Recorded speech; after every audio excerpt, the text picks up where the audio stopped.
আজকে আমরা একটু সবার দুর্বলতা নিয়ে কথা বলি, আচ্ছা। আলোচনা করি কি? আচ্ছা তুই বল তো, তোর দুর্বলতার কি?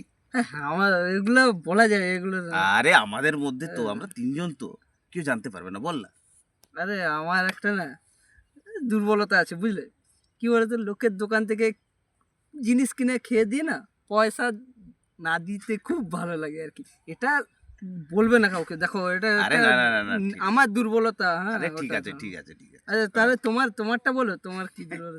বলবি না কিন্তু কাকু, না না, ঠিক আছে? এগুলো আমাদের তিনজনের মধ্যে দেখ, ব্যাপার। আমার সব থেকে বড় দুর্বলতা সেটা হচ্ছে বন্ধুদের সঙ্গে গিয়ে না লুকিয়ে লুকিয়ে মদ খেতে হেভি ভালো লাগে। আর বাড়িতে শুনলে ভাই বউ প্রচুর ঝামেলা করে, সব থেকে বড় দুর্বলতা আমার। এটা বড় দুর্বলতা। কাকু বলিস না কিন্তু। না না না না, এই দীপ, কি এই হলো রে ভাই? দিদা, তুমি বলো তোমার কি, তুমি সবাই বললো তুমি বলছো না তোর তোর দুর্বলতা তোমার বল। দুর্বলতা। হ্যাঁ, আমার দুর্বলতাটা একটু আলাদা। কিরকম?